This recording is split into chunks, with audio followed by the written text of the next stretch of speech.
everyone. My name is Juan, and I'm the CEO and co-founder at Finboot. Finboot is a green supply chain management company that works with the world's largest capital-intensive businesses. About a month ago, we introduced a new video series titled Green Supply Chain Insights, a series where I bring in my own perspective in green supply chain management, the current state of the industry, and some exciting innovations in this landscape. This space is particularly designed for supply chain and sustainability leaders, as well as everyone else involved in the execution of decarbonization and circularity strategies in capital intensive businesses. On today's episode, we're going to focus on regulation. I know it's not the most exciting of themes, but with so much movement in the regulatory and compliance space, we thought it was high time we start deep diving into some of the most pressing incoming regulatory changes. Today, I'm going to be especially focused around EUDR, the European Deforestation Regulation. Reason being, because it is coming into full effect on December 30th, 2024 for large businesses and just 6 months later for SMEs. With the EU being a major consumer of deforestation-linked products, this regulation can play a significant role in addressing this issue. EUDR is also aiming to do this at a much broader scale, ensuring a deforestation-free supply chain for commodities like cattle, cocoa, coffee, palm oil, rubber, soy, and wood. And listen, by no means, this is the only regulation you should have top of mind. This year, CSRD came into force, forcing large businesses to report on sustainability. This already had an impact in the supply chain, as more visibility and more data sharing is now required. Just a couple of months ago, the EU Council approved the Corporate Sustainability Due Diligence Directive, or CS3D, which puts even more pressure in supply chain transparency. In some ways, CS3D comes in as a European expansion of Germany's LKSG, the Local Supply Chain Act. And then there's also the Carbon Border Adjustment Mechanism, or CBAM, where we are already in the transition period with payment obligations starting in 2026.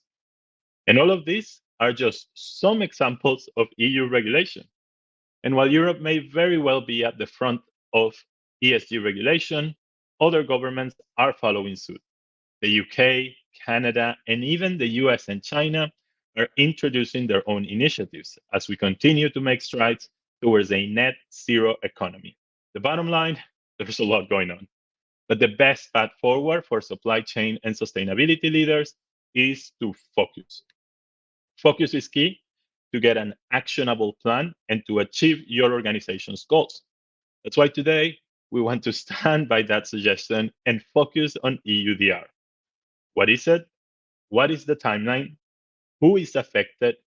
What are the risks of non-compliance? And perhaps most importantly, how do we prepare our organizations to comply with EUDR? So let's get started with the what. EUDR is a significant legislative measure aimed at curbing the European Union's impact on deforestation and forest degradation. 2023 data shows that every minute, the equivalent of 10 football fields of tropical primary forest are lost. Over the past 30 years, we've lost 10% of our global forests. So certainly, we need to act now. EUDR was introduced to promote a deforestation-free supply chain, to reduce greenhouse gas emissions, to protect biodiversity and the human rights and the rights of indigenous peoples. It supersedes the previous EU timber regulation that came into force in 2013, which had a much more limited scope, looking at the legal harvest of timber products on the EU market. EUDR expands from timber into palm oil, soy, cocoa, coffee, cattle, and rubber. And operators and traders of these relevant commodities must fulfill three conditions. One, that the commodities and the products that contain them are not linked to deforestation activity after December 31st, 2020. Two, that the production and distribution activities comply with relevant legislation of the country of origin in terms of land use, environmental protection, labor, and human rights. And three, that all of that is covered by a due diligence statement. That is the reporting mechanism that needs to be linked to a traceability and a chain of custody system so we can demonstrate one and two with evidence-backed data. Now let's have a look at the timeline. The most relevant dates are December 31st, 2020. That's how far back data needs to prove the deforestation-free origins of these raw materials, informally known as the deforestation cutoff date. The phase-in for EUDR started in Q1 2023. We're in the middle of an 18-month transition to enable suppliers, traders, and operators to prepare for compliance.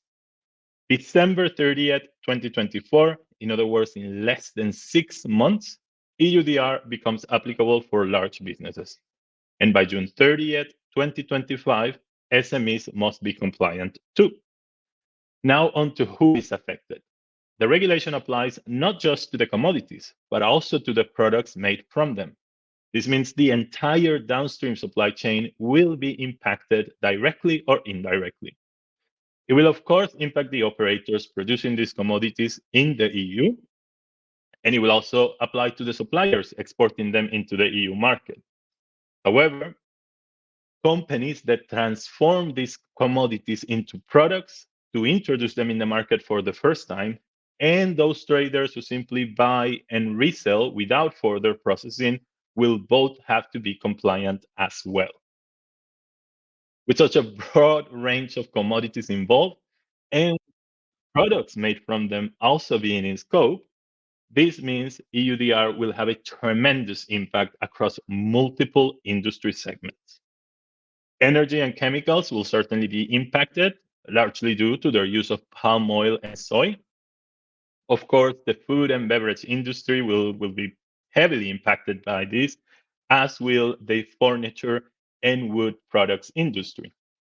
The textile industry, primarily for the use of leather and rubber, and beyond that, the automotive, pharma, construction industries may also be impacted. And as we've grown accustomed to, the EU is not playing around with the risks of non-compliance. Penalties include financial losses with fines as high as 4% of the company's EU turnover, strong operational restrictions like import bans or even the suspension of business operations for non-compliance. Non-compliance will also introduce additional supply chain disruptions, having to terminate non-compliant suppliers and to reconfigure your supply chain, causing delays and increased costs. So, of course, a major reputational damage can also be associated for businesses that are linked to deforestation. That may even lead to legal consequences and litigation. So, what to do? Well, organizations in the affected industries need to prepare their supply chains for this imminent change. This means we need to make some changes to your own organization, but it also means helping your suppliers, especially those small exporting groups from developing economies, to enable them and to arm them with the right tools for compliance. We've recently released our EUDR playbook and our 5-step guide to prepare your supply chain for EUDR. I'll make sure to leave those links in the comment section. I strongly encourage you to go and have a look at those free resources. But the key message for today is to make sure that you start acting now and that you start introducing the right tools and the right systems to help you along this path. This is no longer about setting goals, and it's no longer about voicing strategies. The game is getting real. You need to take actionable steps and start demonstrating your milestones and achievements with evidence-backed data, or else your business is at risk of some major financial disruptions. I've said it before, the changes confronting companies and their supply chains are neither temporary nor minor. They will reshape markets and global economics for decades to come. Companies must act now. They must continue down the path of transformation and decarbonization with disciplined urgency. I'm still hopeful that by working together, we can execute major decarbonization strategies, and that as well together, we can promote a more sustainable economic system. Finboot's Green Supply Chain Management Suite offers a strategic solution for your organization to trace your low carbon, circular, and renewable products, and to communicate those efforts with evidence backed data, while at the same time improving in efficiency and profitability. We've created a solution specifically designed for EUDR compliance, so please do reach out to our team if you would like to learn more about this. And lastly, I hope you found today's insights useful and indeed insightful. And I encourage you to stay tuned to the next episodes. They are coming out monthly. And if you would like to know my thoughts on a particular subject or offer your own views in some of what's been covered today, please head down into the comment section and let's open the discussion. Thank you very much for watching and see you next time.